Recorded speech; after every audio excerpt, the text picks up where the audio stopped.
Good evening, brethren. Revelation 22 is what we're going to read tonight, but as I always like to do, I'm going to read the last verse of the previous chapter.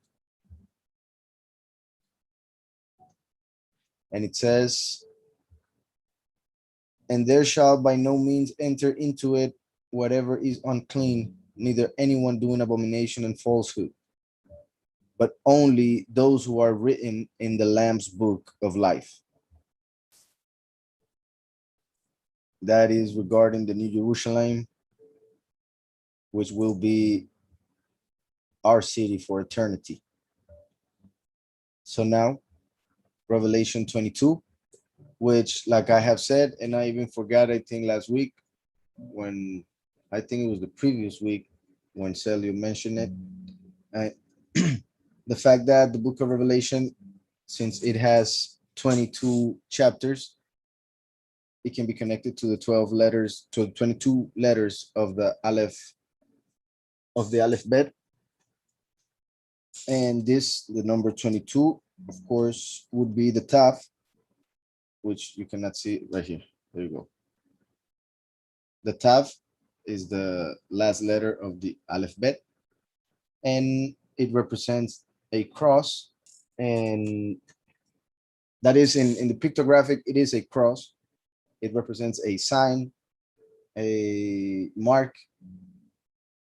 the end, the 400 years of slavery, and several other things. So the last letter of the Aleph Bet, or some other would say Aleph Tav, is the Tav that you just saw, and is the one that will be connected with this.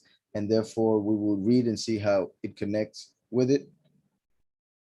Obviously, the main point is that it is the last chapter of the last book of the whole scripture, and it represents the last letter of the Aleph Bet, which also at the same time represents um the end of the plan of Yahweh, the manifestation or consummation of his plan.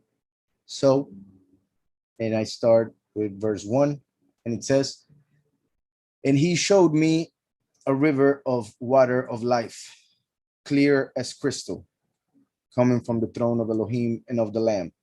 So, and he showed me a river of water of life. As we know, Yahushua HaMashiach is the life. In this case, it would be pretty much um, his life would be continually flowing to all of us and through us, since it is written that through our belief in him, water would come out of us, fountains of life. So, and he showed me a river of water of life, clear as crystal, coming from the throne of Elohim and of the Lamb. Here we see once again the throne being mentioned, and it is one throne for Yahweh and the Lamb. So I will go back and then explain that last part. And he showed me a river of water of life, clear as crystal, coming from the throne of Elohim and of the Lamb. Like I just said previously, and obviously taking it from scripture, Yahushua said that whoever believed in him, water of life would come out from him. I'm gonna go to another chapter in the book of Yohanan, verse chapter 4, when the woman from Shamron came to get water. Yahushua said to her, "Give me to drink." That is verse 7 in Yohanan 4. For for his taught ones, his Talmidim, or disciples, had gone off into the city to buy food. The woman of Shomron therefore said to him, "How is it that you, being a Yahudi, ask a drink from me, a woman of Shomron? For Yehudim," well, here it says Yehudim, it should be Yahudim, yet, like you guys, well, some of you know, when I refer to the ones that rejected Mashiach, I call them Yehudim. But when I refer to us, I call us Yahudim. So For Yehudim do not associate with Shomronim. So it shows some type of racism that used to go down and still does because of the Talmud. So for the Yehudim do not associate with the Shomronim because they would see them as pretty much as animals in human form because of their falsehood with which they mixed their belief, but they were doing exactly the same on the other extreme. So anyways, verse 10, Yahushua answered and said to her, if you knew the gift of Elohim and who it is who says to you, give me to drink, you would have asked me and he would have given you living water. So in a way, Yahushua, obviously, as a man, was thirsty, but on the other hand, in the spirit, he was putting her to the test, seeing, since he saw, of course, her heart and knew what would come from her, he led her through all this event that we are reading about, which is very important. And Mashiach starts to reveal himself to her, which no other Yahudi would do. First, to talk to her, second, to ask water from her, and even less to reveal Mashiach to her, to reveal the truth, to reveal what would come afterwards, which is amazing. In just a moment. The woman said to him, Sovereign, you have no vessel, and the well is deep. From where then do you have living water? So Mashiach told her, if you knew the gift of Yahweh and who it is who says to you, give me to drink, you would have asked me. So he's pretty much telling her, I was just asking for literal water. But if you knew who's asking for that, you would know that you would be the one asking for spiritual water. You would have said, give me to drink. She didn't get it. So she said, Sovereign, you have no vessel, and the well is deep. From where then do you have living water? So she was thinking living water as just water that just came out of the mountain, pretty much. Water that could be used to drink, and the one that goes in a river, pretty much, or a well. So that's what she thought when she heard living water, but Mashiach was referring to the water that gives eternal life, not the literal water that gives us temporal life in this reality. So the woman said to him, Sovereign, you have no vessel and the well is deep. From where then do you have living water? Are you greater than our father Jacob, who gave us the well and drank from it himself and his sons and his cattle? So we know that our ancestors used to go around digging wells all over. And not only that, when Jacob, Moshe, Joseph, and many others would reach a place where there was a well, it is said that water would rise for them. So there is a great connection. For instance, also Moshe went to a well, and there he met his wife, Sephora. Eliezer, the servant of Abraham, went to a well, and there he met Rivka, the wife of Yitzhak. So there are several stories where Yahweh made a couple meet in a well, or he made a new life begin in a well, because marriage makes the male and female one person and therefore a new person.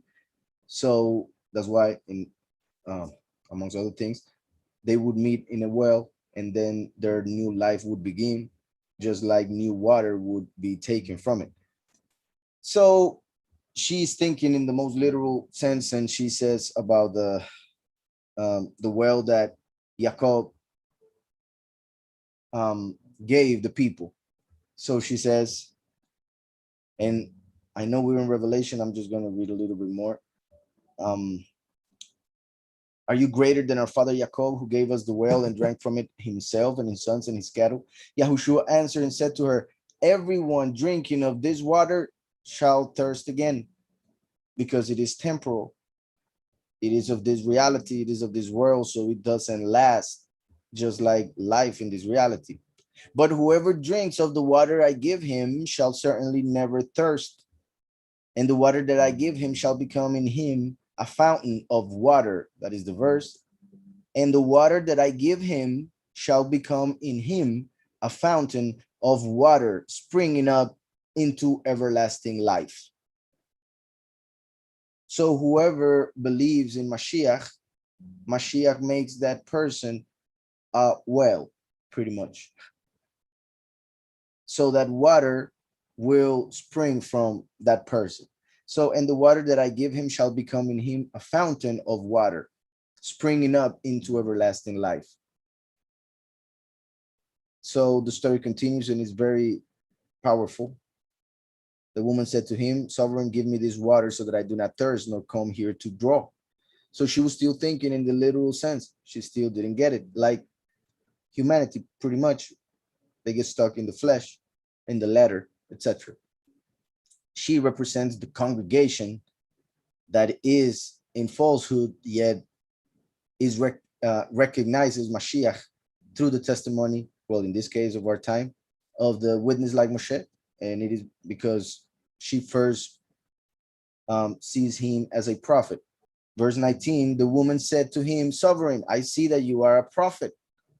So there he's represented in this episode, the prophet like Moshe, revealing to the few within the many who is Mashiach and the true doctrine, so that they get the water. Because he said, in the water that I give him, like the witness like Moshe, shall become in him a fountain of water springing up into everlasting life. If I go back to Revelation 22, it says, and he showed me a river of water of life, clear as crystal, coming from the throne. So that throne is in the singular sense, of course, because in the plural, it means anybody who believes in Mashiach, mainly the 144,000 in the end times, and then the witness like Moshe. So that's why it says, and the water that I give him shall become in him a fountain of water springing up into everlasting life. That him, if we take it in the singular as the witness like Moshe, like I have said in the previous chapters, is the throne. The throne within the temple for the priesthood, Yahushua, the high priest. The Ark of the Covenant, the throne for the king. So first and last, Kohen Hagadol, Melech Hagadol, the high priest and the great king. First and last become one. And one of the ways in which that happens is the presence of the Lamb sitting as on a throne, ruling over this earth through the last, who is the throne. For he became a fountain of water springing up into everlasting life. For the water of life is Mashiach, Yahushua. The water of life is Yahushua HaMashiach. So what is coming out of the throne is the word of Yahweh. For the throne is the voice. Just like Yahushua, the first is the voice. Yahushua is the word. The last is the voice. Yahushua, the word. The last is the voice. The first is the arm. The last is the hand. The first is the door. The last is the good shepherd. The first is the root. The last is the branch. The first is the high priest. The last is the king. And like I just said, that's why the temple and the Ark of the Covenant are two very important parts that needed to be together and only happened during the first temple. During the second temple, there was no Ark of the Covenant within the temple. And that is when Yahushua came, which is important because that means that when Yahushua came as the temple, there was no Ark in the temple in the literal sense, because the last had not come yet. So the temple of Shlomo, when he brought the Ark of the Covenant to the temple, that is the true representation of what the temple should be and what it will be spiritually in the heavens when the two witnesses die, right after the two witnesses die, resurrect, and go up to the heavens, we see in Revelation 11, and we already saw that, so you can read read the chapter, of course, but also see the study. In Revelation 11, right after the two witnesses resurrect and go up, it says that the temple was open and the ark was seen in the temple. That means that finally the temple and the ark become one. Finally, they are together because the first and the last fulfilled their mission already by that moment. So they become one, as it is written also in Ezekiel 37. So right after they become one, and we already read that, so hopefully you already know it. Right after the ark enters the temple, as the witness like Moshe enters the heavens, the ark enters the temple. Right after, we see Revelation 12, Revelation 13, and then we go to Revelation 14, which goes back into the chronology that was being shown or followed in Revelation 11. So Revelation 11 takes us to the end of the last, takes us to the last trumpet, to the end of the first half of the last 7 years. So the end of the 3.5 years, because that is the time when the two witnesses are killed. So since the two witnesses are killed at the half of the last 7 years, Revelation 11 is the half of the last week of Daniel. Revelation 11 is the half of the book, for we are at the end of the book, and it is chapter 22. So we see how Revelation 11 happens at the very half of the last week of Daniel, and Revelation 22 is the end. Obviously, 11 plus 11, 22. So the two witnesses resurrect, go up. That is the moment when first and last become one. But like I said, Revelation 12, Revelation 13 talks about what will happen during those first 3.5 years.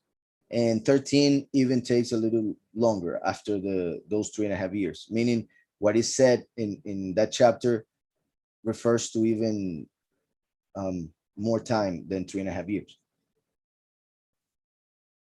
But then comes chapter 14 when the harvest happens. The harvest is the seventh or last trumpet. So from Revelation 11, we could jump in a way to Revelation 14, and the chronology will follow. We'll continue, I repeat, after the first 3.5 years, the first half of the last 7 is ended. And in Revelation 14, the harvest happens, the wheat and the grapes are taken, the few and the many. And then chapter 15, the chosen few are over the firmament singing the song of Moshe and the Lamb. One song, two people, because those two, first and last, Lamb and Moshe, become one. Witness like Moshe in this case. So they sing the song of Moshe and the Lamb. And then we see that the Malachim, the angels with the 7 plagues, the 7 bowls of wrath, which is the end, the last 3.5 years, the plagues that will happen during the last 3.5 years. Those 7 angels come out of the temple. And when they come out of the temple is filled with a cloud of smoke, just like it happened when Shlomo inaugurated the temple and brought the ark. Once the ark entered, then the presence of Yahweh filled the temple. So when the first and the last become one, the presence of Yahweh will begin to manifest, starting from the temple in heaven, going down. For everything will be fulfilled. So just like the high priest had to come out because they could not remain in the temple after the cloud was there, they had to come out, and they couldn't go into the temple until the cloud would go away. Just like we see in Revelation, the angels cannot go into the temple again, for they have to go and throw the 7 bowls of wrath. So it is all connected, and it was all to explain how the throne is a person, just like the temple is a person. Yahushua HaMashiach is the temple. He is the door. He is the root. He is all the things that I just said and more. And then there are other representations for the last. In this case, the throne is one of those representations. That's why it's one throne for two people. For the last receives the double portion, which he receives from his ancestor, Yosef. For Yahweh, through Jacob, divided the blessing of the firstborn into three of his children. For Reuben, who was the firstborn, Reuben, he sinned, so he lost his right, and Jacob gave Yehudah the kingship. That's why our kingship, our crown, comes through Yahushua, through what he did.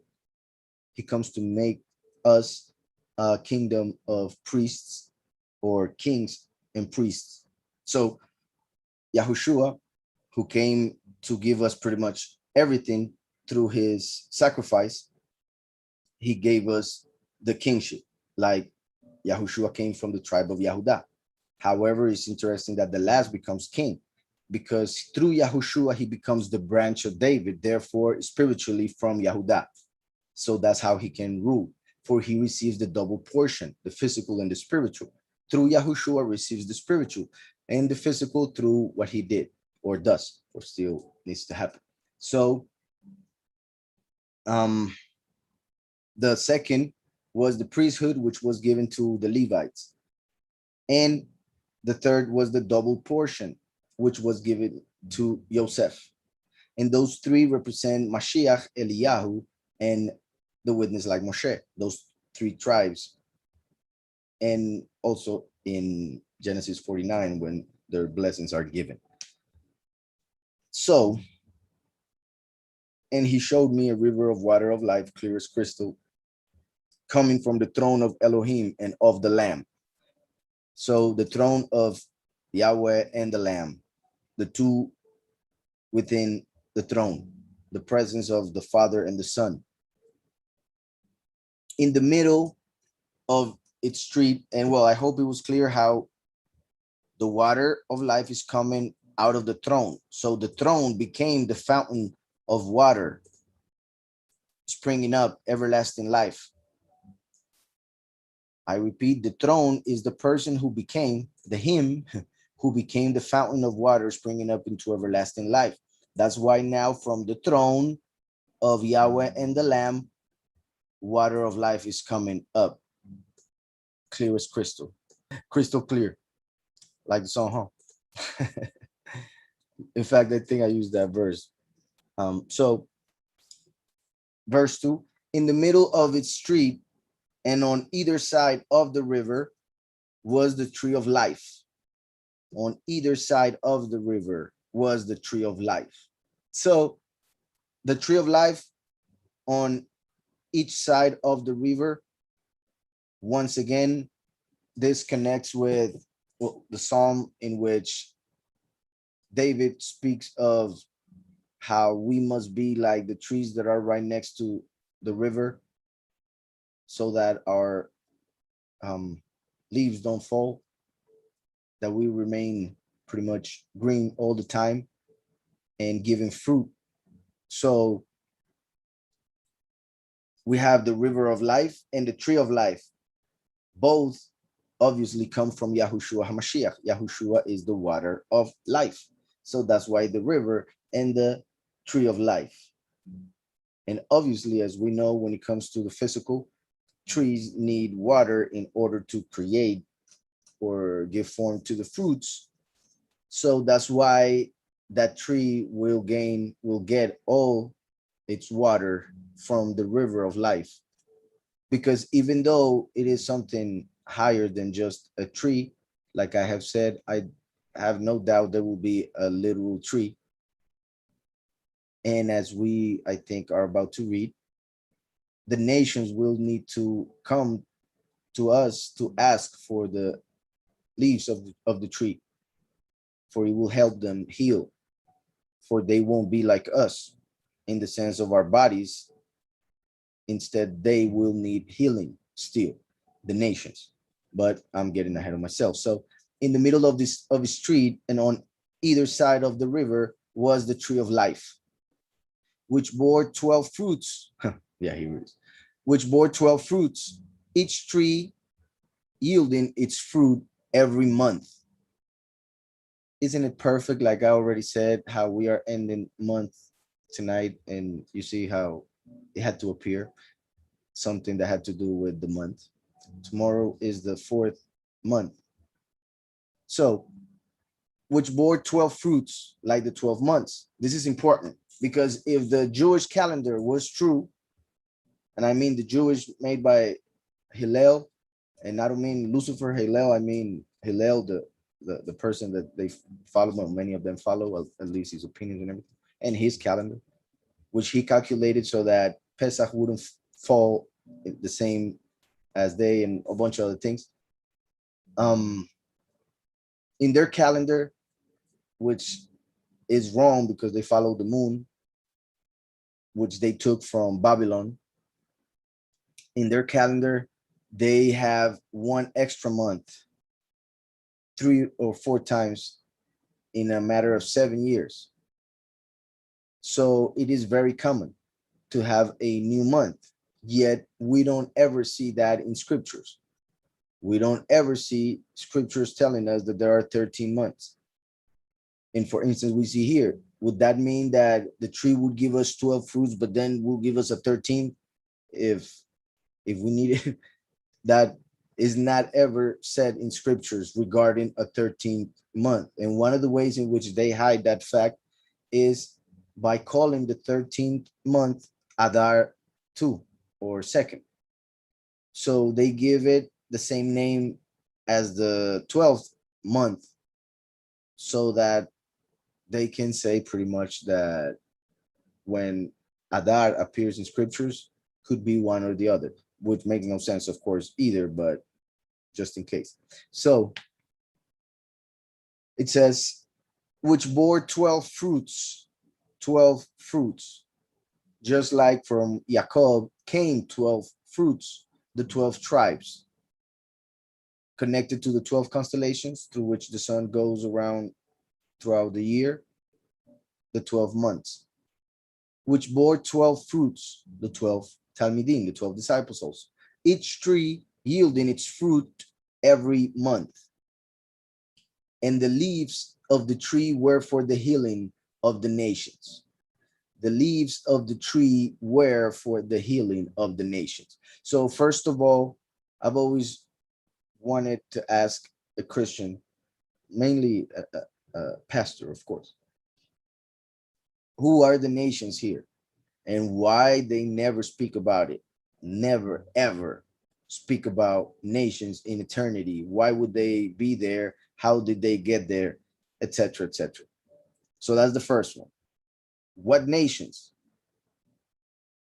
Perhaps the way they would try and fix that error in their doctrine would be saying that, well, that it would be them who came from the nations and that the Jewish people will be the ones giving them the leaves of the tree, most likely. But we know that that is not the case because in Yahushua, there is no Greek, no Yahudi. So if we are in Yahushua, we are not of the nations. We are the nation. So who are the nations in plural? They will remain, as we see in the book of Daniel. But they will have to come to us for us to give them what will heal them from the tree of life. And just in case, obviously, we could say we will give them something physical from a physical tree, but in the spiritual sense, remember, fruits are our works, spiritual works. Interestingly enough, I have mentioned in the past how the leaves of the tree are physical works, works of the flesh, things that cannot save us. That's why Yahushua cursed the fig tree that only had leaves, had no fruit, because those, well, that tree represented the Yehudim who had a lot of works of the letter of the flesh, but did not have any works of the spirit. So Yahushua cursed them through cursing the fig tree. But now we see that we will give them the leaves of the tree for them to be healed. But in this case, it is the tree of life, not the fig tree. The fig tree represents the tree of knowledge. The tree of life is represented by the vine. That's why Yahushua said that he is the vine. For he gave his blood, the wine. So that's why he raised the cup and he said that that was the blood of the new covenant. Through his blood, the new covenant was made.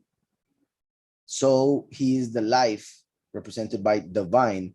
So we will give them the leaves of Mashiach, meaning the works of Mashiach. We will teach them how to act like Mashiach, how to be like Mashiach. Those are the works that actually can cover us, not the leaves of the fig tree that Adam and Eve used to try and cover their shame once they ate from the tree. Yahweh appeared and said to them, who told you that you were naked? They said the snake, and then they were cursed. And then we see that also Yahweh brought them skins of an animal to cover them, to represent that we would be covered through the lamb, through his sacrifice, not through our own works, which are represented by the leaves. But the works of Mashiach, which are the leaves of the tree of life, those are the ones that we must use to cover ourselves. Those are the works that we must do, not the works of the Pharisees, which they would do because of the knowledge of evil, being confused because the knowledge of good and evil is something abstract, while the tree of life, which has to do with the truth, is absolute. So by eating the tree of knowledge and not eating of the tree of life, the Pharisees and the rest of humans, of course, have knowledge of good and evil, but do not know what is true regarding, for instance, if something feels good, it doesn't mean it is good for you, even if it feels good. We need to know the truth regarding that fact. If that which we are feeling could take us to our own destruction, even though it feels good, so we must avoid it. Or for instance, sometimes when we need to go through some pain in order not to lose a part of our body, a tooth, etc. So sometimes some pain, which we would say that's bad because of our knowledge of good and evil, good and bad, we would say is bad, but it is needed because that could bring more pain. And that is smart to use the truth regarding all things. So by having the knowledge, but not having the truth, they twisted the scriptures. So their works were not the works that Yahweh was looking for, were works of evil, because they were fooled by the desires of the flesh, by the inclination to do evil, for not knowing the truth regarding what they were doing, how they were misinterpreting scriptures, etc. So I repeat, and the leaves of the tree were for the healing of the nations. So the nations will need us to remain living, and we will teach them how to live in the world that will be pretty much ours by then. And it feels weird, but it's like in our world. We will teach them how to be, how to live, and how to do things the way they were supposed to do all this time. Obviously, we're still working on learning all of those things to be able to be the example that Yahweh wants us to be. So, and no longer, verse 3, and no longer shall there be any curse. No longer shall there be any curse. There's no way that anybody will be able to hurt anybody else. You will only be able to hurt yourself, and only, I mean, like I have said, it is virtually impossible for it to happen, but Yahweh will still give free will. So Yahweh will allow people to reject him even then. But in that time, he will be revealed already. There will be already the experience of this life. I mean, this reality.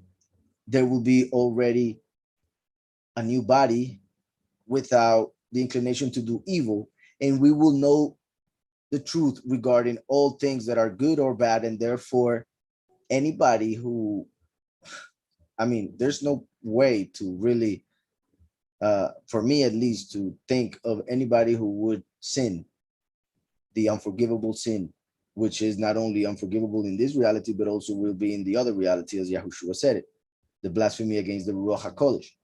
So even though it will be possible, I don't see how anybody would, or, well, they could, but I don't think they would. Anyways, Yahweh is good, so he will give free will eternally. He won't take it away.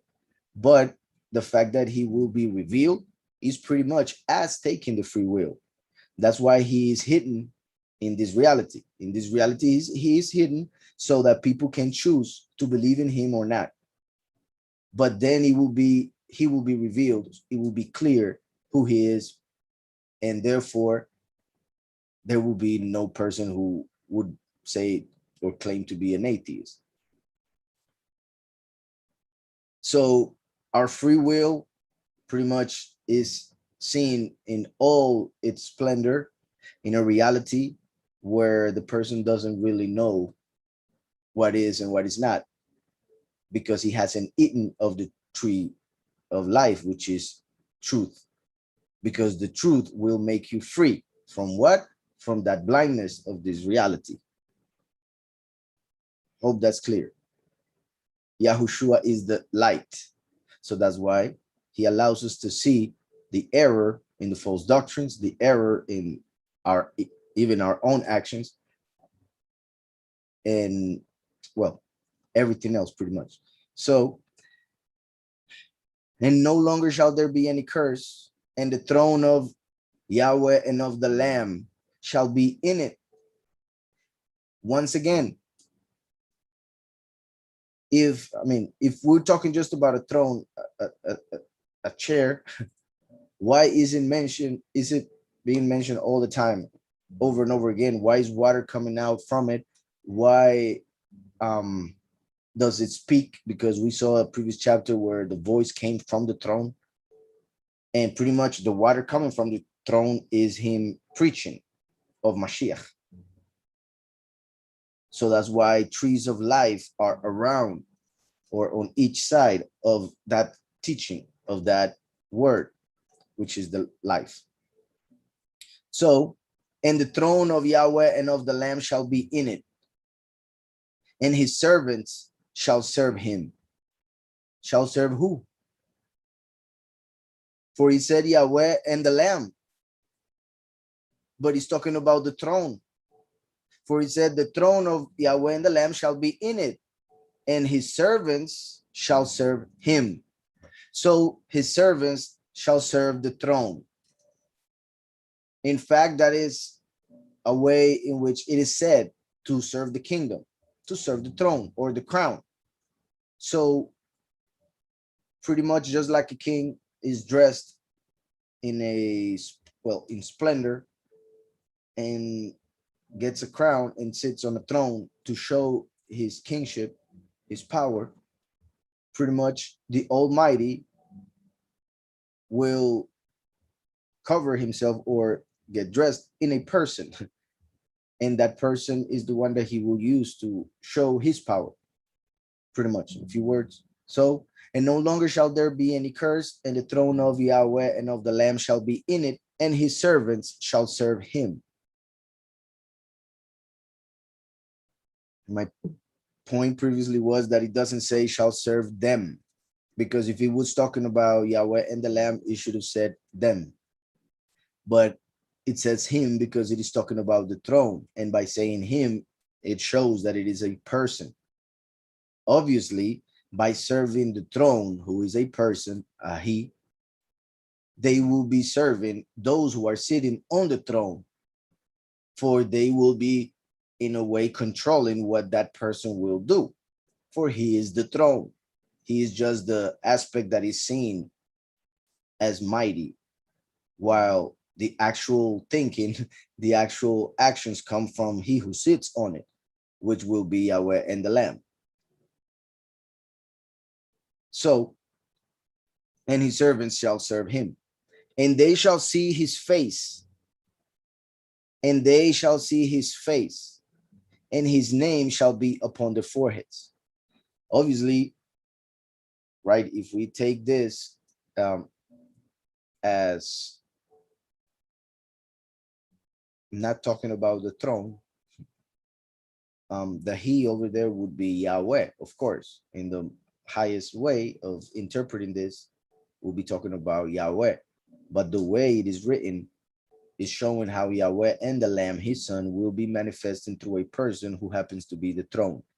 And he will be his face, his representation on earth, just like Mashiach, the representation on heaven. For heavens is the throne and the earth is his footstool. And Yahushua will remain at the right hand of the Father. So, and it says, in the throne of Yahweh and the Lamb shall be in it, and his servants shall serve him. And they shall see his face, and his name shall be upon their foreheads. So they say the name doesn't matter, but we see it everywhere. We know that the chosen few are sealed with the name of the Father and the Son on their foreheads, as we see in Revelation 14. Revelation 7 speaks about the seal of the living Elohim, the living mighty one. Revelation 14, we see that the seal happens to be the name of the Father and the Son. And once everything happens, we see here, and they shall see his face, and his name shall be upon their forehead. So we could say is the name Yahweh, for he's the highest in the interpretation we were seeing here. But we read, and I'm going to go to Revelation 3, when it speaks to the chosen few of Philadelphia. It says, verse 12, he who overcomes, I shall make him a supporting post or pillar, which is Boaz. Remember that first and last are represented by the two pillars at the entrance of the temple, Yakin and Boaz. Boaz, like the one in the book of Ruth, which if you read, you will, well, I would have to explain a lot, but there is a person whose name is hidden. That person represents Yahushua HaMashiach, who in the book is called the first Redeemer, which is amazing. It's seen in Hebrew in a clearer way. Depending on the translation, it may not say the first Redeemer, but that's how it says literally in the Hebrew. So the person whose name is not given represents Yahushua, who is the pillar named Yakin. He will establish Yakin. That is the first pillar. The name of that person is not given in the book of Ruth, because in the end of times, which are represented by the book of Ruth, the name of Mashiach would be hidden for the world. So Boaz is the person who actually redeems Ruth, and Boaz is the name of the other pillar. So there are two pillars. Boaz is the last who redeems Ruth, because through him, the chosen few will be saved, and the many will be justified. And when I say through him, through Mashiach, united with the work of the last. So it was saying, he who overcomes, I shall make him a pillar in the dwelling place of my mighty one. So the pillar, Boaz, it is promising the last to become, well, the last, that second post. And he shall by no means go out. Like David wanted it, Yahweh will give it to the last. For the last is the branch of David. He's even called David in the book of Jeremiah. Some believe is the reincarnation of David. And I shall write on him the name of my mighty one. So here we go. And I shall write on him the name of my mighty one, Yahweh, and the name of the city of my mighty one, the New Jerusalem. It says here, the New Jerusalem, which comes down out of the heavens from my mighty one, from my Elohim, and my new name. So Yahushua came with a name, which is now, well, is thousands of years old, because his name was given to him even before creation. But when it comes to this reality, it was revealed well, it was also revealed in the Torah, but in the greatest way, like clearly that Yah was the name of the Mashiach 2,000 years ago, around that time. So that is a pretty old name already for our time. So the new name has to do with the name that the last receives. For Yahweh would manifest as first and last. He came as first and he received the name Yahushua. Now he comes as last and receives another name. So Yahweh is promising to give his chosen few the name of the Father, the name of the Son, and the name of the last, who is the other son, the prodigal son. So Yahweh, first and last, those three names will be on the foreheads of the chosen few. And even mentioned the New Jerusalem. Yet the New Jerusalem will have the same name as the last. So that's why it's mentioned there, which comes down from the heavens, from my Elohim and my new name. In Jeremiah, we see that the last will be called with the title Yahweh Sidkenu, and that will be the same title or name that will be given to the New Jerusalem. So we see the connection between the name of the New Jerusalem and the name of the last in Jeremiah. So I came to this point to show how Mashiach, meaning, well, Yahweh in his second manifestation would receive a new name. And Yahushua is the other name of the first, and both names will be part of the last. I mean, the chosen few of the end times. So going back to Revelation 22. And they shall see his face, and his name shall be upon their foreheads. We already knew about the name of the Father and the Son being on their foreheads in Revelation 14. But now we see here about his name after saying that the throne of Yahweh and the Lamb shall be in it, and his servants shall serve him, and they shall see his face, and his name shall be upon their foreheads. So, like I was saying, here, one interpretation is it is confirming that also the name of the last will be on the foreheads of those who will be before the throne. But in the most simple interpretation, it is confirming that the name of Yahweh will be on everybody's mind. Everybody in the world will know. Well, he's talking about those who serve him, but at that time, everybody will serve him. Here is talking about those who serve closer, just in case, but the nations will have to come to give tribute and all that. So that's pretty much serving Yahweh through us. So, and they shall see his face, and his name shall be upon their foreheads. And night shall be no more.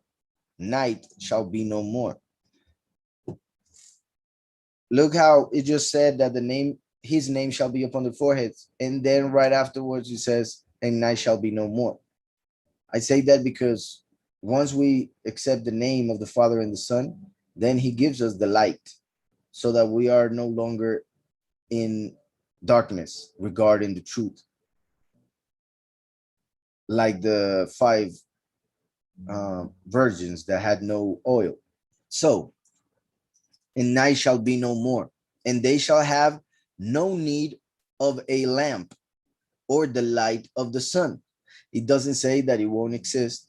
It says we won't have a need of it, and mainly in the New Jerusalem. So those who are outside the New Jerusalem will need the light of the sun. And they shall have no need of a lamp or the light of the sun, because Yahweh Elohim shall give them light, and they shall reign forever and ever. They shall reign forever and ever. As I was saying, it's talking about the few mainly. And he said to me, these words are trustworthy and true. And Yahweh Elohim of the set apart prophets has sent his messenger to show his servants what has to take place with speed. Listen to this once again. And he said to me, so the Malach, the messenger, was speaking to Yohanan the words of the revelation of Yahushua given to him by Yahweh. So these words well, he said to me, these words are trustworthy and true. So everything that we have read until this point, the whole book. And Yahweh Elohim of the set apart prophets has sent his messenger. So in Hebrew, his malach, his angel in Greek. So, and Yahweh Elohim has, Yahweh Elohim of the set apart prophets. He could have said Yahweh Elohim and stopped there, or many other things, but he mentioned the prophets. Why? Because he's mentioning that he will send his messenger, or has sent his messenger already in the past tense. For Yahweh talks about the future in the past tense, for he already saw it. So, and Yahweh Elohim of the set apart prophets has sent his messenger. So his prophet, that is the point. That's why he is the Elohim of the set apart prophets. And he has sent his messenger, because that is the prophet like Moshe, his malach, his angel, Mikael. As we see in Daniel 12:1, that Mikael must stand up in the end times. So the Yahweh Elohim of the set apart prophets has sent his messenger to show his servants what has to take place with speed. So most likely in Christianity, they will interpret this verse as saying that he sent his messenger to talk to Yohanan, so that Yohanan would write it down, and then through that revelation talk to us. And that is obvious. That is clear, but that was obvious from chapter 1. Chapter 1 made that clear. So it is not necessary for it to be said here. It would be redundant. So we must understand that he's showing something deeper. And for instance, the fact that it says to show his servants what has to take place with speed. So Yahweh is telling us that the last, his messenger, would have to come to the earth to tell those who serve him what will happen really quick. And it gets clearer afterwards, that interpretation, just in case there's doubt. Verse 7, see, I am coming speedily. See, I am coming speedily. Look how it said, and Yahweh Elohim, the set apart prophets, had sent his messenger. And then it says, see, I am coming speedily. So it is the Malach speaking to Yohanan, the one who is coming quickly. And that Malach is Mikael. And he is speaking as Mashiach, for he is Mashiach's messenger. And the messenger represents he who sent him in every way. That's why Yahushua told Philip, when he asked him, show us the Father, he said, how can you ask me to show you the Father? If you have seen me, you have seen the Father. For Yahushua is the image of the Father. We could say first and last as image and likeness. So Yahushua came as the image of the Father, but now he's sending his likeness to represent him. And he's saying here, see, I am coming speedily. So if he just said, like, for instance, like the Christians would interpret it, that he was just talking about the book of Revelation that he already gave Yohanan, and that is the way through which he would speak to his servants. Why would he then say, see, I am coming speedily? He would say, see, I already told you. See, it is written. But instead it says, see, I am coming. But they are expecting a rapture, which is very different. For he said, has sent his messenger to show his servants what has to take place. It doesn't say has sent his messenger to bring up everybody, to make everybody disappear from the tribulation. It doesn't say that. First has to tell everybody what will happen. First, the messenger must appear in the earth, tell everybody what will happen with speed, and then the chosen few who listen will be taken during the harvest after fleeing to the mountains, as Yahushua told us. Is that clear? So, see, I am coming speedily. Blessed is he who guards the words of the prophecy of this book. Once again, the blessing for reading and guarding the words of this prophecy. A lot of people are afraid to read this book, the book of Revelation. And it is the only book of all scriptures that actually has a blessing written for those who read it and keep it. Obviously, we are blessed by reading all scripture, no matter what verse, no matter what chapter, no matter what book. We are blessed by the entire scripture. But this is the only book, just like honoring your father and mother is the only commandment with a blessing attached to it. So, see, I am coming speedily. Blessed is he who guards the words of the prophecy of this book.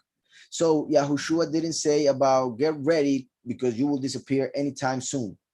It says, beware, guard the prophecy. Because if you don't guard the prophecy, the words of this prophecy, you won't see the malach coming.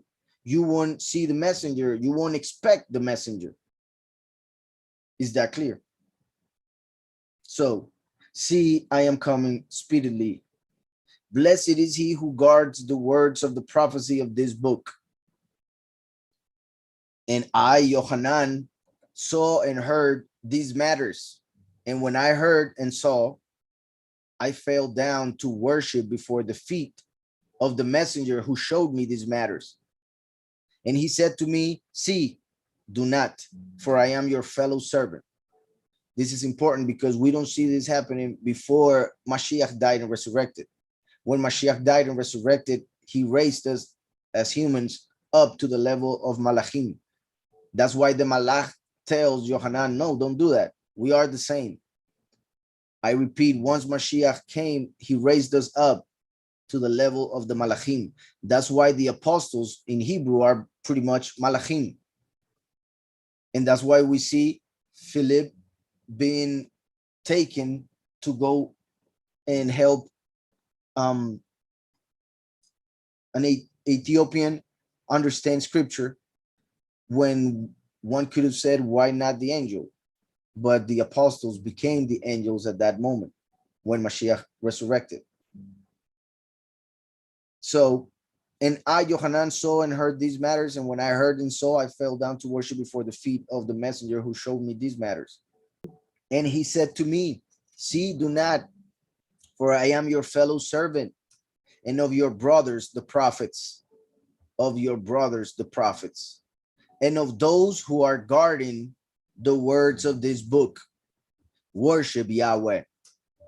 Worship Yahweh.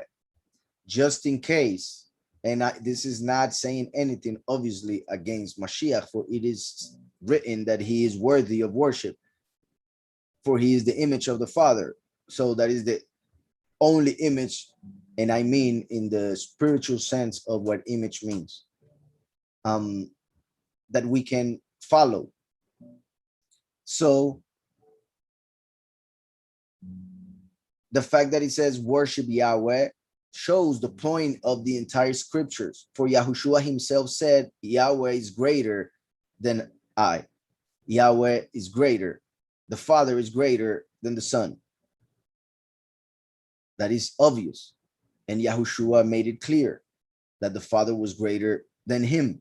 So that's why Yahushua said, I am the way. He didn't say, I am the destiny. He said, I am the way, for we must reach the Father through him, but we must know that we are going to the Father. So that's why even the Malach said, worship Yahweh, because that's the point.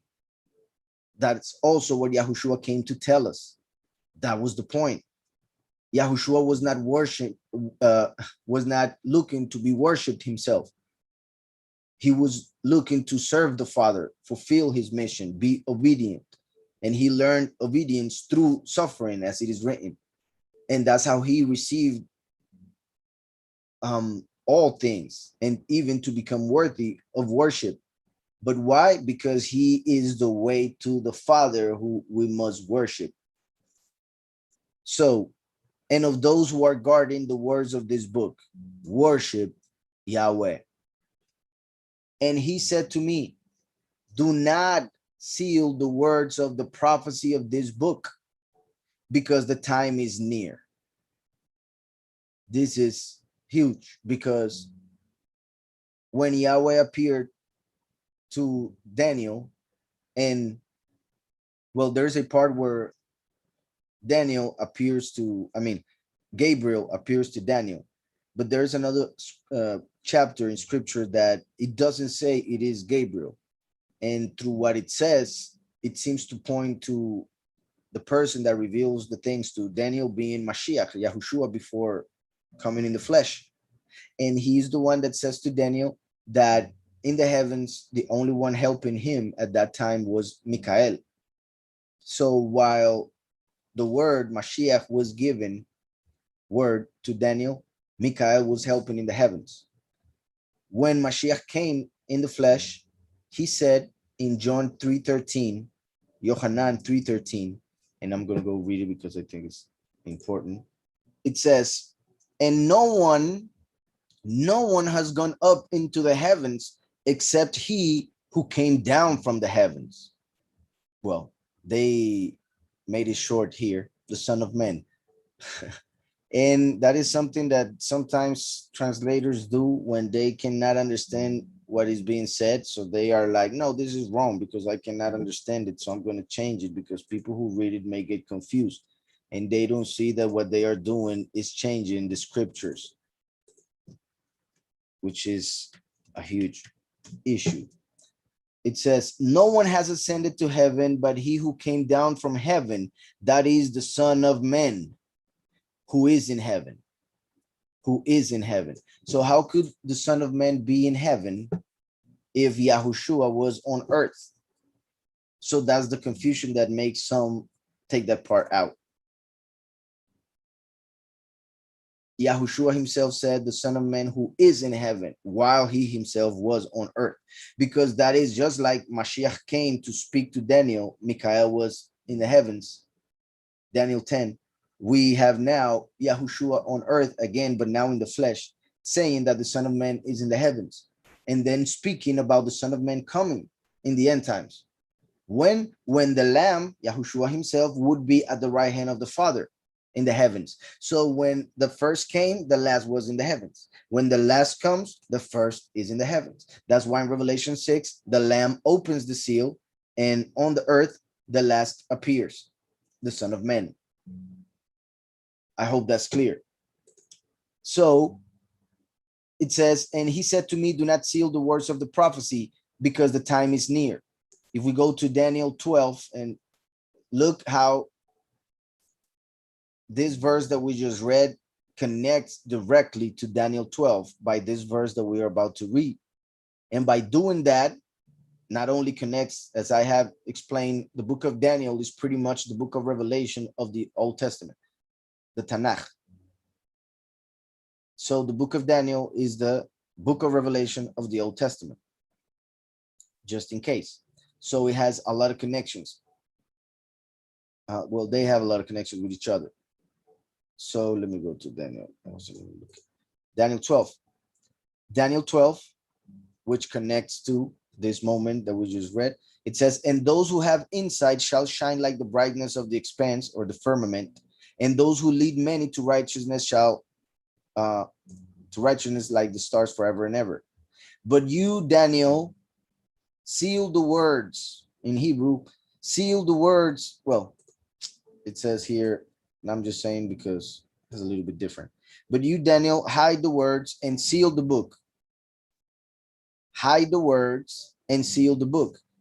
Daniel didn't hide the book, didn't literally hide the words. The point was, Daniel, this book won't be understood until the end times. That was the point. This book, the understanding of it will be locked away. No matter if people read it, they won't understand it. They won't understand what is being said because it's about the future. So prophecies are completely and clearly understood once they have been fulfilled. For Yahweh is that great that he tells all his enemies what he will do, and he does it. And no one can defeat him in anything, in the sense that even if they know what he's going to do, they cannot stop it. They cannot change it. What they do is try to copy it to fool the nations. But anyway, so, but you, Daniel, hide the words and seal the book until the time of the end. Until the time of the end. our time when the book of Daniel is understood very clear, at least those who are with Mashiach, of course. Many shall diligently search, and knowledge shall increase. Like nowadays, we can search on Google for pretty much any knowledge known to man. But still, humans, society, let me just say it that way, is getting dumber and dumber, sadly. And one of the reasons is that since they know that all that knowledge is there, they don't feel like they had to put it here. So they just leave it outside and they have the phone as the connection, right? So they believe to be smart when it is their phone who is smart. So Daniel 12 says, now, verse 1, at that time, Michael shall stand up. So look how what we just read in Daniel, I mean, in Revelation 22 regarding, it was talking about, I will send my messenger. I am coming quickly. Do not seal the words. That takes us to Daniel when he's told, seal the words because it's going to take a while. And if we go back up, it's talking about the same thing that Revelation 22 was talking, the coming of the Malach of Yahweh.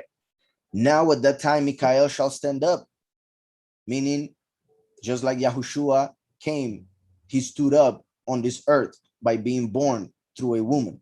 So now at that time, Michael shall stand up, the great head who is standing over the sons of your people. So he comes to teach the people who's standing over the sons of your people. That's why here in Revelation 22, we saw that it said,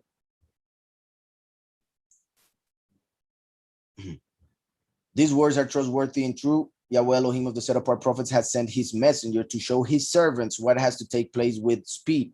His servants, for he is the great head who is standing over the sons of your people, his servants. And there shall be a time of distress, that is the tribulation, such as never was since there was a nation, the great tribulation, until that time.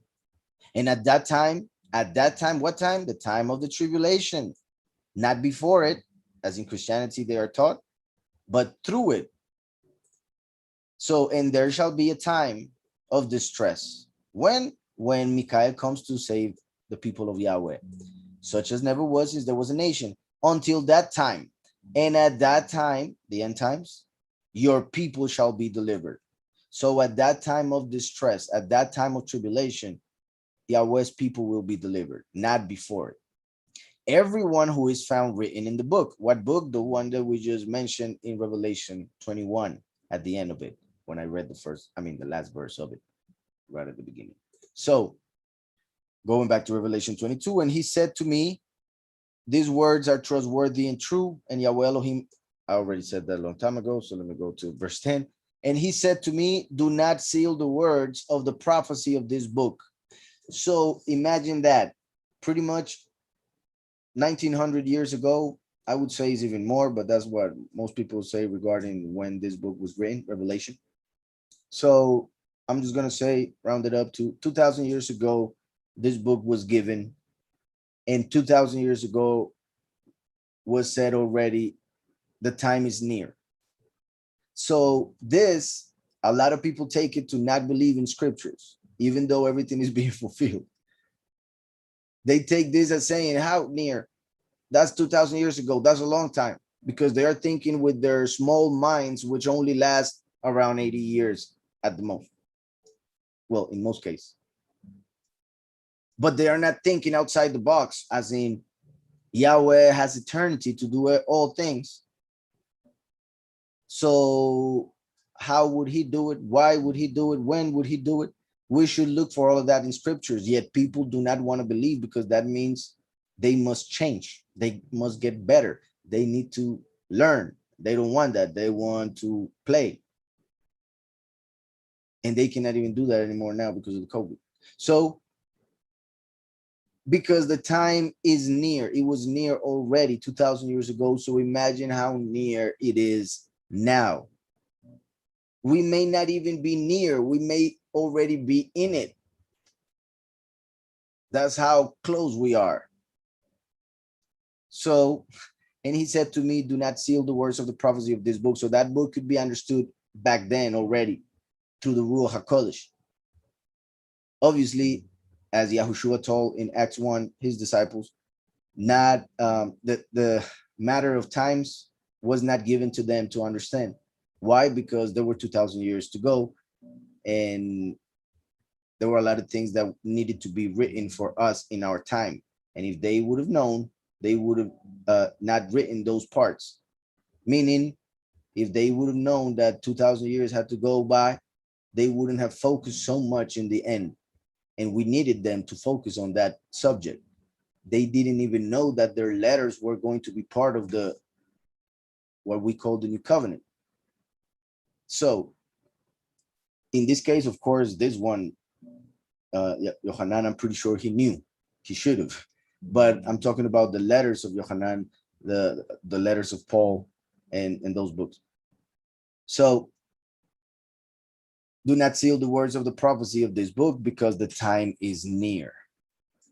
So we just saw in the book of Daniel that the book of Daniel was sealed until the end times. So once the book of Revelation was unsealed, so was the book of Daniel. For like I said, they are connected. So if you understand one, you should understand the other, and even find a lot of other things. And that one's already recorded, right? I think we already read that one also. So hopefully that whole book is found in this channel also. So it says, this verse 11 is powerful, because I repeat, this was written hundreds of years ago. And it says, he who does wrong, let him do more wrong. He who is filthy, let him be more filthy. That is amazing. It is so late that the Almighty is telling people, just keep on doing what you're doing. There's no way, there's no time for you to change. Obviously, those who are listening are doing the change. So great. Thankfully, we are part of the next sentence where it says, he who is righteous, let him be more righteous.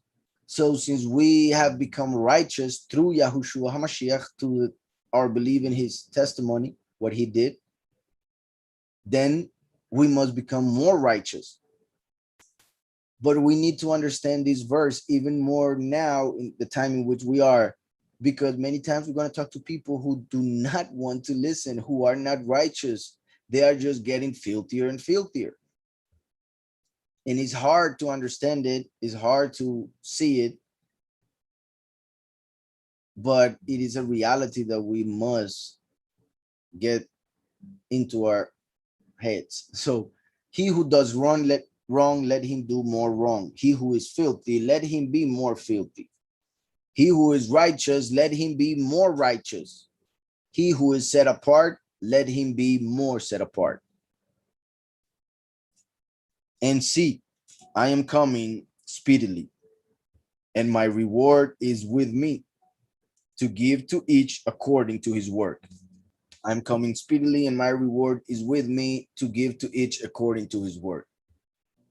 So Yahweh is coming with the payment for everything that we have done. The reward will finally be given in our time, and everybody will receive according to their works. Yet in Christianity, they are told pretty much that they will receive according to their faith. But as we know, faith without works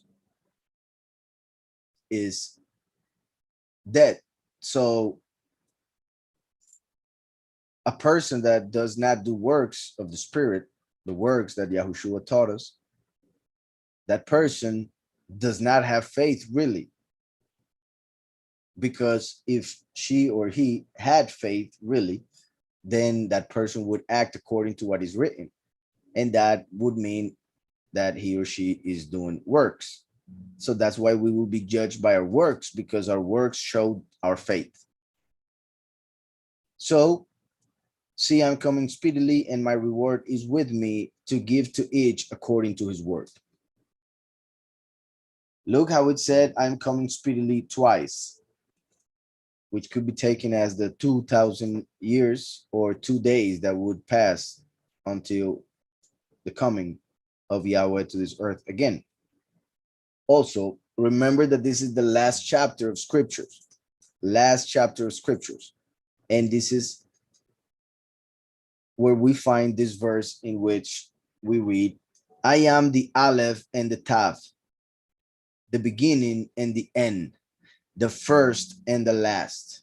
As we know, this is Yahweh speaking, but through a revelation that he gave to Yahushua. So we could also say is Yahushua speaking, but he sent it through his messenger, Michael.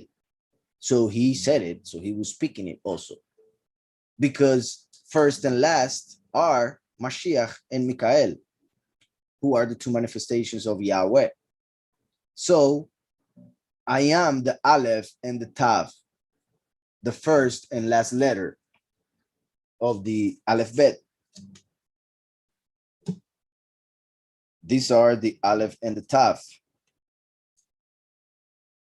which in fact, let me see how I do so it doesn't make, come on, zoom. Well, you know the Aleph right here and the Tav, I showed it earlier. So the Aleph is the first, the Tav is the last. The Aleph, well, has a lot of representations. One of those is an ox, which is connected to the last spiritually, because the last comes as the ox that is sacrificed in Yom Kippur.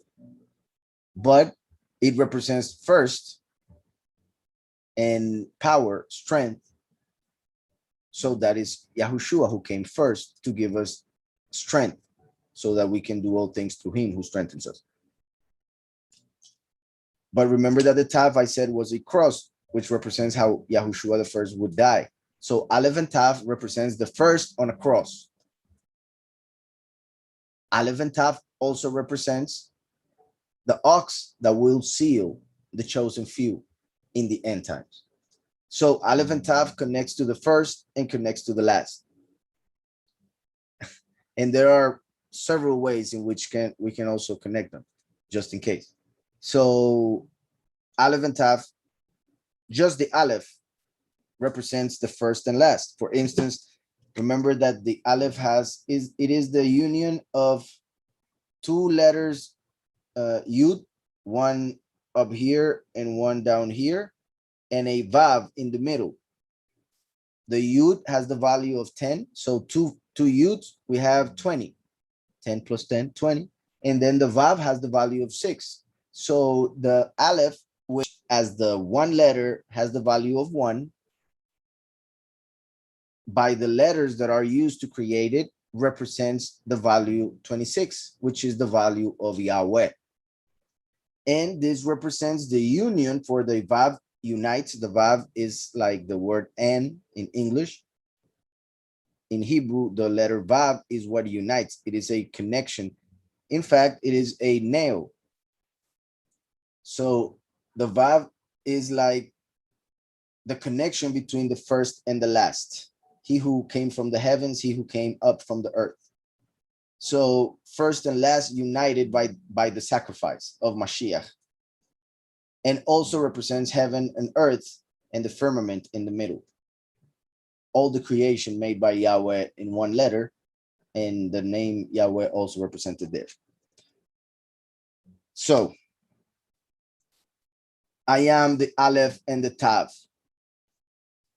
That means everything that I just said and a lot more, of course. The Aleph and the Tav is also a word in Hebrew that is not translated to any other language.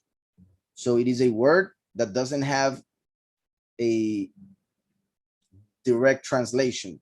That's why it is not mentioned in any scripture. When the Aleph Tav appears, it is not mentioned. It has 4 functions in the Hebrew, but pretty much it works as an arrow to show what we're talking about, who the person that we're talking about is being with, where he's going, etc., etc. So the word et, which is how it is pronounced, the Aleph Tav, et, is found a lot in scriptures. And since Yahushua is the Aleph and the Tav, is pretty much saying I'm everywhere. I am the one showing the way, directing, and many other things. Then it says the beginning and the end, for they are the first and last letter. But not only that, he came as first and last, which is what it says later, the first and the last. By this time in the book of Revelation 22, the first already died 2,000 years ago, and the last already died in chapter 11. So by this moment, both first and last fulfilled their mission, so they become one, and that's why they speak and say this: I am the Aleph and the Taf, the beginning and the end. For everything was created through Yahushua, who is the Word, and everything will be finished by the last, in the sense that he is the representation of Shaddai, who puts a stop to creation, puts an end. So I am the Aleph and the Taf, the beginning and the end, the first and the last. Look how it says two things. Well, the same two things in three different ways. As we know, Yahweh is he who was, who is, and who will come. Yahweh El Shaddai. Yahweh is Echad. Echad is one. Yahweh is one. Yahweh Echad. Yahweh is one. Echad has three letters that we are just seeing here. I am the Aleph and the Taf would represent the Echad, the Aleph, the beginning and the end, the Het, and the first and the last, the Dalet. Echad is one, and the value of each of those letters makes the number 13, which is interesting because this is verse 13, which is also the numerical value of the word Ahaba, which is love. So Yahweh is love, Yahweh is one. Yahweh is 13, Yahweh is 13. 13 plus 13, 26, the value of Yahweh. For Yahweh is first and last. He came first to show his love, his mercy, his favor, Ahaba. And now he comes to unite with the first, Echad. So that's why in Deuteronomy we have that it says that Yahweh Echad, Yahweh is one. But then we have in Yeshayahu that it says, I am the first and the last. So he divided his manifestation in two parts during this reality of time. But then we have in Zechariah, that in that time, the time that is being referred to here, his name will be one. It says Yahweh will be one and his name will be one. For first and last will become one. So you can read that in Zechariah 14:9. So that's why three ways of saying it, referring to two manifestations. For he is the one who was, is, and will be. Echad, three letters. He who is first and last, Yahweh El Shaddai, etc. So, verse 14. Blessed are those doing his commands, so that the authority shall be theirs unto the tree of life, and to enter through the gates into the city. So, blessed are those doing his commands, so that the authority shall be theirs unto the tree of life, and to enter through the gates of the city. I think the other translation says it a bit different, so I'm just going to read it real quickly from here. Still understood, of course, but I just want to see verse 14. Blessed are those who do his commandments, that they might have the right to the tree of life, that they might have the right to the tree of life, and may enter through the gates of the city. In this case, it says, so that the authority shall be theirs unto the tree of life. So that would mean, for instance, that when it comes to the nations that we just saw, that they will take the leaves from the tree to heal. If they don't do his commands, then they wouldn't be able to get healing from the tree of life. But mainly it is speaking about us who, through what will happen in the end times, will receive the authority to eat of the tree of life, to receive eternal life, so that the second death cannot have any power over us. So blessed are those doing his commands, so that the authority shall be theirs unto the tree of life and to enter through the gates into the city. But outside are the dogs. So for instance, the dogs represent people who do not believe in Mashiach, unbelievers pretty much, in the truth, of course. And in scriptures, we also find dogs referring to homosexuals. So those who do not believe in the truth and homosexuals are represented by the title dogs, or by the animal. So it would be talking about those who will be in the lake of fire. The lake of fire will not be within the city. It will be outside the city. Of course, it will be seen, but it will be outside the city. Those people will not be able to look upon all the good things that they rejected. Well, not from inside at least. So outside are the dogs and those who enchant with drugs. Look at that. Those who enchant with drugs. That verse in the other translation says, but outside are the dogs and the sorcerers. The dogs and the sorcerers. So I'm going to go to the to the concordance. So Revelation 22, verse 15, sorcerers. G5333, and it says pharmacos. Pharmacos. So the things that you buy at a pharmacy, at a drugstore. Not only drugs like crack and cocaine, but referring to the ones that they are using to fool everybody in the world. Not everybody is into cocaine and crack, and of course those are drugs that everybody should stay away from. But my point is that those type of drugs are not the ones being referred to here. But outside are the dogs and those who enchant with drugs. How interesting that we are in a moment in time in which one of the most common things that we see on TV and therefore later in society are homosexuals and drugs, or homosexuals and the injection that they want to give everybody so that they can continue living in this world as they believe will save them. Look how perfect what is being said here and how it fits our time. It's amazing.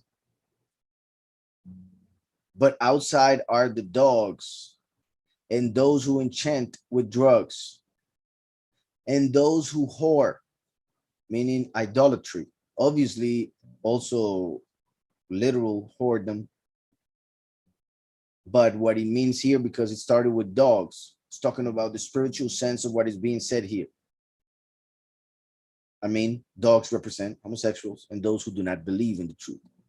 And those who enchant with drugs, those who have fooled the world, thinking that they must take those drugs in order to continue living, or take the injection. And those who whore, those who sell themselves, sell the doctrine, sell the truth, well, and turn it into a lie, of course. And the murderers and the idolaters and all who love and do falsehood.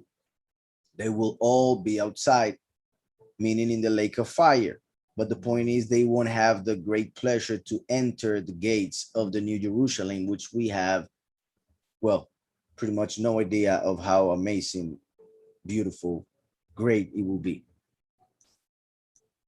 So those who whore and the murderers and the idolaters and all who love and do falsehood, those who love falsehood will be outside also. There are a lot of people who love falsehood, and they love falsehood so much that they fool themselves into thinking that they can be saved or justified even.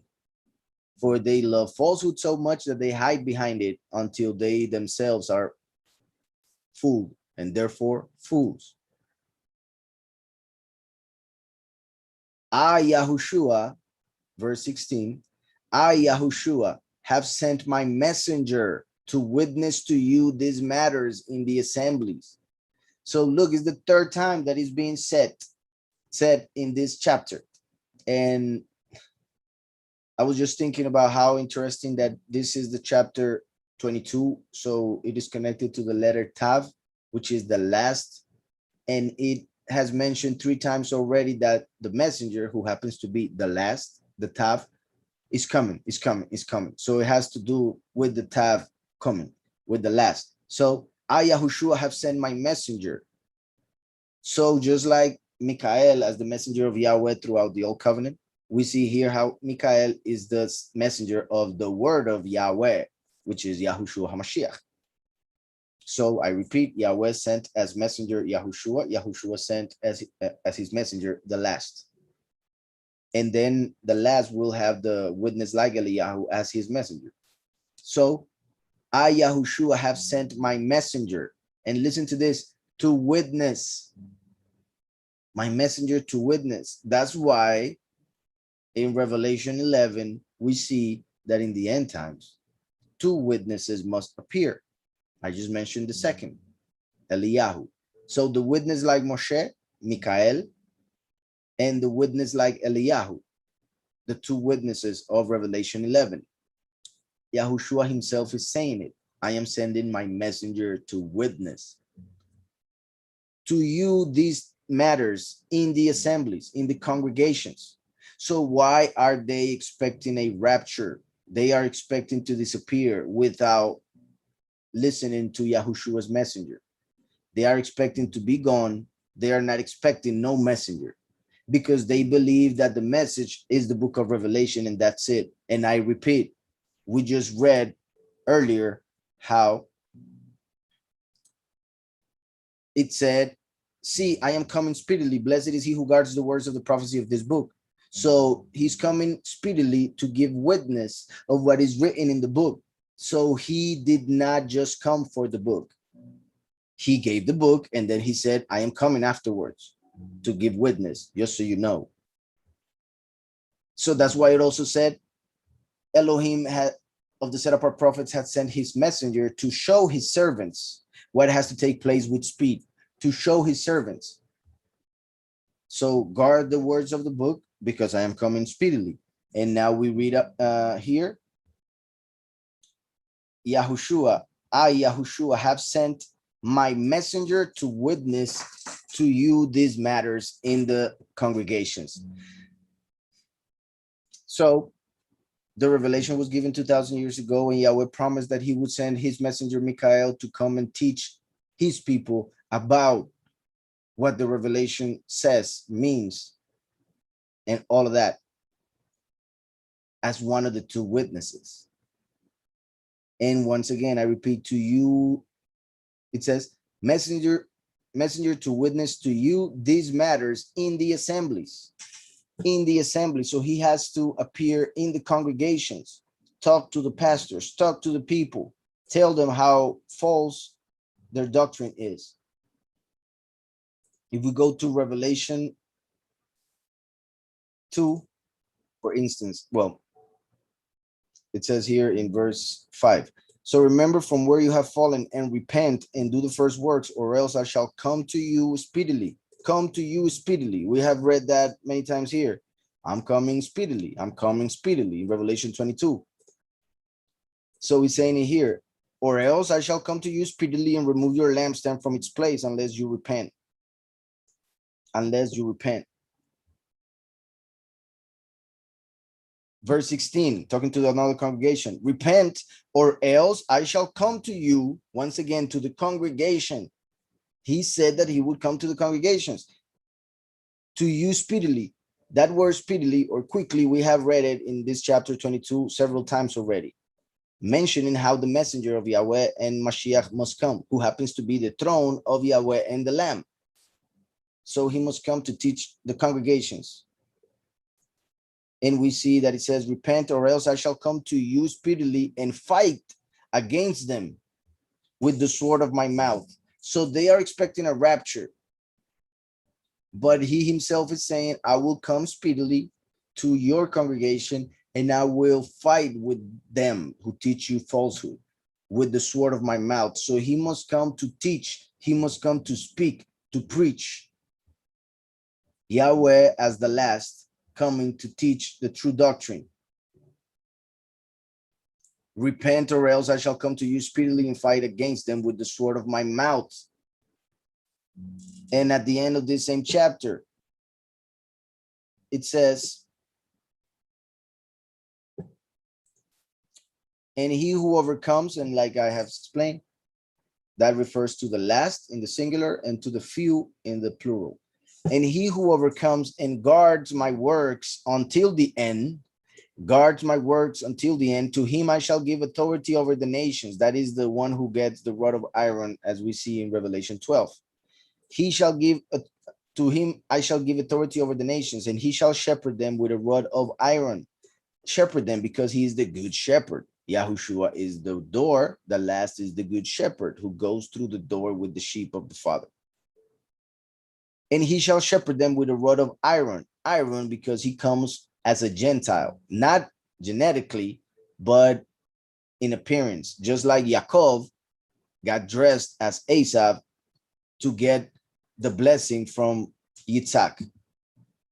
So Yaakov got dressed as somebody else in order to get the blessing.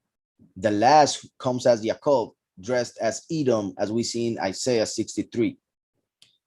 Edom became Rome, and Rome is represented in the book of Daniel as iron. So, and he shall shepherd them with a rod of iron, as the potter's vessels shall be broken to pieces. As the potter's vessels shall be broken to pieces. As I also have received from my Father. And listen to this, and I shall give him the morning star. Yahweh is saying through Yahushua, I shall give him the last, the morning star. I shall give him the morning star. He who has an ear, let him hear what the Spirit says to the assemblies. Look how in the previous verse it said, as the potter's vessel shall be broken to pieces, as I also have received from my Father. So it is Yahushua speaking to the last, saying, what I received from my Father, I will also give to you. Once, first and last become one. And I shall give him, so Mashiach saying, I shall give the last the morning star. So pretty much if you give something to somebody else, that something is of that somebody else. It is no longer yours, of course. But the union of the first and the last was just mentioned in Revelation 22 when he said, I am the first and the last. Well, the Aleph and the Tav, the beginning and the end, the first and the last. If we go to Revelation 22, it says 16, I, Yahushua, have sent my messenger, Michael, to witness like Moshe, Revelation 11, to you, the congregations, these matters in the assemblies. I am the root and the offspring of David. I am the root, that is the first, and the offspring, the last. The bright and morning star, the bright and morning star. But we just read in Revelation 2, I shall give him the morning star. So how is he claiming it right now? Because they are one. So if I give something to somebody else and then I become one with that person, that something's still mine. For instance, in a marriage. So that's why it says once everything was fulfilled in Revelation 22, it says, I am the root and the offspring of David, the bright and morning star. Because he becomes the Shemesh Tzedakah, or the son of righteousness, as we see in Malachi 4:2. So I am the root and the offspring of David, the bright and morning star.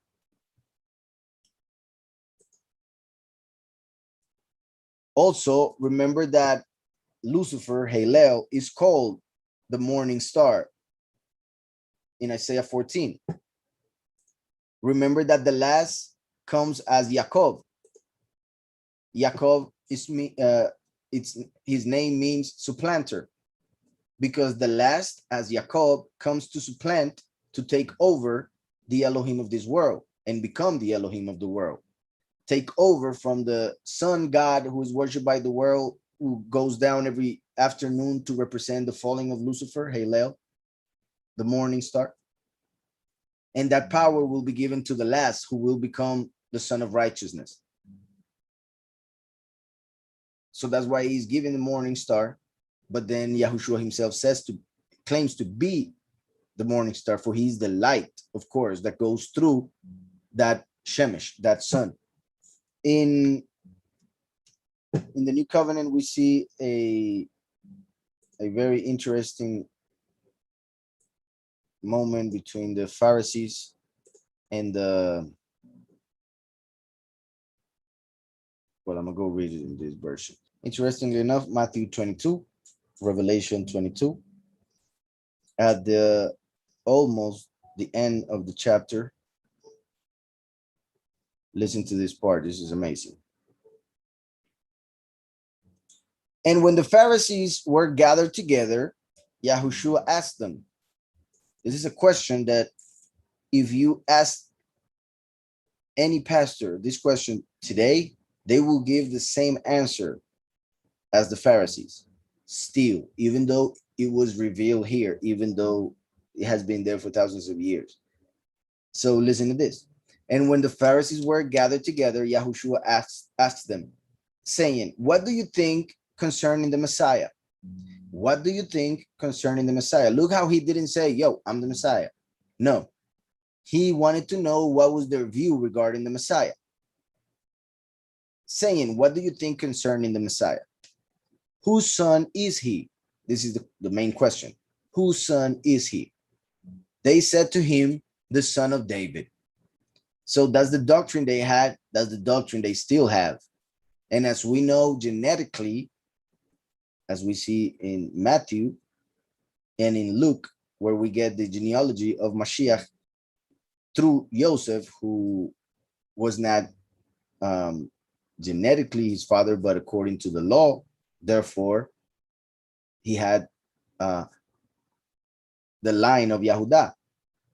And I'm sure also through Miriam, for it was normal, regular to marry with a person of your own tribe in that time, at least. So being Miriam from Yehudah, then Mashiach would have genetically the flesh of the tribe of Yehudah through David. But according to the law, it has to do with the father. So that's why both genealogies of Matthew and Luke are the genealogies of Joseph. They are a bit different because, well, the explanation is a little bit complicated. Well, not complicated, but long. And in fact, it's already recorded. So yeah, the part regarding the genealogy in Matthew is already in this channel, so you can see it if you want to understand why they are different.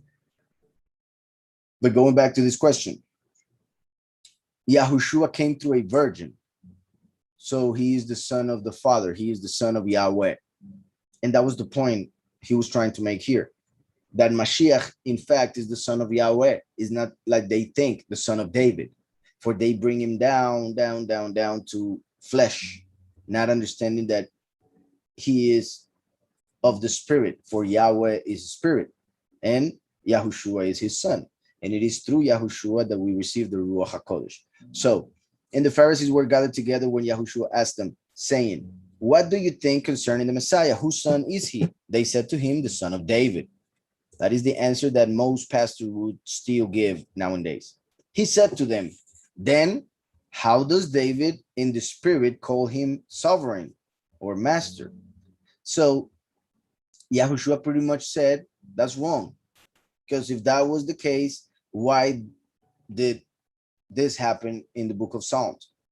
So he's pretty much telling them, you're wrong. I'm going to tell you why. And he said to them, then how does David in the spirit call him master or sovereign, saying, Yahweh, and this is Psalm 110, Yahweh said to my sovereign, Yahweh said to my Adon, my sovereign, sit at my right hand until I make your enemies a footstool of your feet. So Psalm 110, as you can see here. So the answer that Yahushua gave them was, if that is his, well, and I'm going to read till the end and then I'll explain. If then David calls him sovereign, Adon, how is he his son?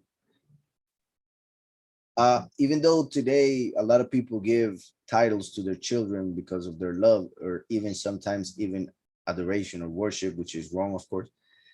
They give titles like call him a child, a prince or king and stuff like that. But we know that the parent is the boss in the household, right? So that's how it should be. So Yahushua is saying, if Mashiach is the son of David, why would David call him sovereign, master, or Adon? And the question was to tell them that they should pay attention to scriptures, and in this case to this verse where the Almighty was already telling them that the Messiah was in heaven before coming to this earth in the flesh, something that they did not understand previously and still don't really. So not only does Yahushua here tells them that they are wrong regarding their view of the Messiah, but also tells us that Christianity is wrong regarding their view of the Messiah, and that there's still another one that must appear in the end times. So the first part, let me explain. And then if David calls him sovereign, how is he his son? And no one was, listen, no one was able to answer him a word. And from that day on, no one was bold enough to ask him any more questions. So after that question, they were so confused with the answer, they didn't really understand what he told them. They realized that there was another power in heaven. They thought that was not a thing. So that verse confused them a lot when they saw it from that point of view that Yahushua told them to view it. So if then David calls him sovereign, how is he his son? And no one was able to answer him a word. No one could tell him because of this or that. Not even to make it up like they do nowadays. What they don't know, they just invent it. And no one was able to answer him a word. And from that day on, no one was bold enough to ask him any more questions. They were like, no, he's going to confuse us even more. He's going to change our whole doctrine. So let's not ask anymore. But if we go back to the verse, Yahweh said to my sovereign, sit at my right hand until I make your enemies a footstool of your feet. As we know, Yahushua is sitting at the right hand of the Father. It is said several times in the New Covenant. Stephen himself saw Mashiach sitting at the right hand of the Father when they were stoning him to death. So Yahushua came as the son, as the Messiah from a virgin. So not son of David, son of Yahweh, the first, the root. Yahushua here was saying, I am not the branch of David like you are saying or thinking and preaching. I am the root of David. I am the root of David, not the branch. Yahushua was telling them and us that there would be two manifestations of Yahweh. That was part of the explanation of this verse.